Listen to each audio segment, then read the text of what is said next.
আসলে আজকে দুঃখ ভারাক্রান্ত হৃদয় আসলে কথাটা বলতে হচ্ছে এবং প্রথমেই আসিয়ার এই ঘটনায় যারা দায়ী তাদের সর্বোচ্চ শাস্তি কামনা করি এবং ওই পরিবারের প্রতি সমবেদনা জানাচ্ছি। একই সাথে অন্যান্য যে পরিবারগুলোর কথা বললেন এবং তারা সহ সারা দেশে নারী নির্যাতনের যে ঘটনাগুলো ঘটছে তার বিচার দাবি করছে।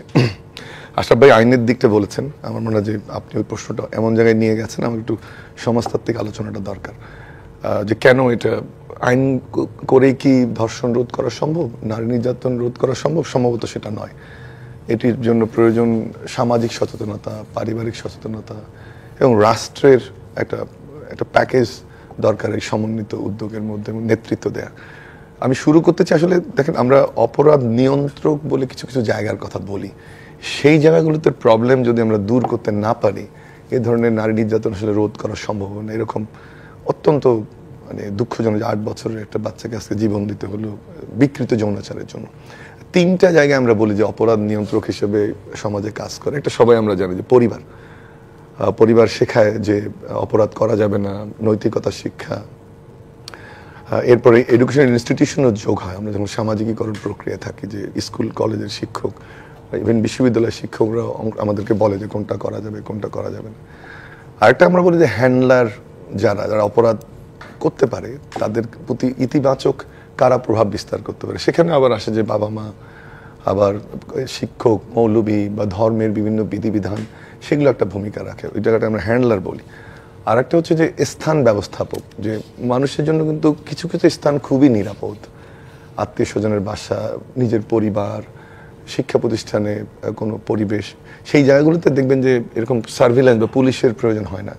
এই স্থান ব্যবস্থাপনার জায়গাটাও কিন্তু এখন ভেঙে গেল, যেখানে আসলে পুলিশ প্রয়োজন হয় না, যেখানে আত্মীয় স্বজন সেফগার্ড করবে, বোনকে রক্ষা করবে, মা সন্তানকে রক্ষা করবে, সেই জায়গাটা কিন্তু একটা বড় প্রশ্ন।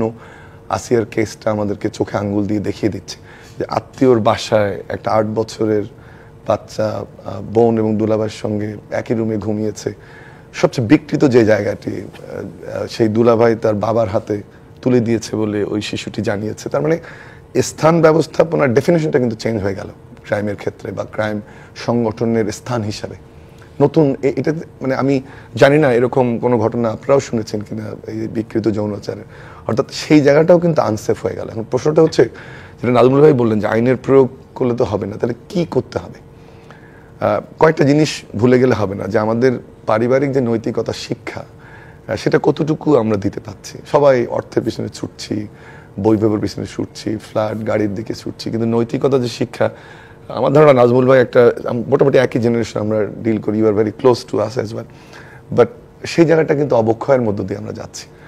এরপরে আমরা সোশ্যালজিতে একটা কথা বলি, কালচার ল্যাগ, অর্থাৎ টেকনোলজি যে জায়গাটা ডেভেলপ করবে, এই টেকনোলজি ডেভেলপ করলো, ফর এক্সাম্পল একটা আইফোন আসলো বা কোনো নতুন টেকনোলজি 4G আসলো, আপনি এই টেকনোলজিকে অ্যাড্রেস করার জন্য আইন কানুন বা সামাজিক সচেতনতা তৈরি হওয়ার জন্য একটা সময়ের প্রয়োজন হয়। সেই জায়গাটা যে মাঝখানের যে সময়টা, এটাকে আমরা কালচার ল্যাগ বলি।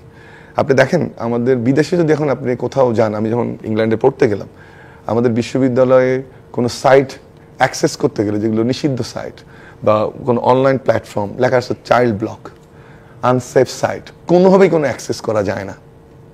সেম ওয়েতে আপনি ইংল্যান্ডের যে মোবাইল কোম্পানিগুলো আছে, সেই মোবাইল কোম্পানিগুলোরও মাধ্যমে যদি আপনি কোনো সাইট অ্যাক্সেস করতে চান, ওয়েবসাইট অ্যাক্সেস করতে পারবেন না।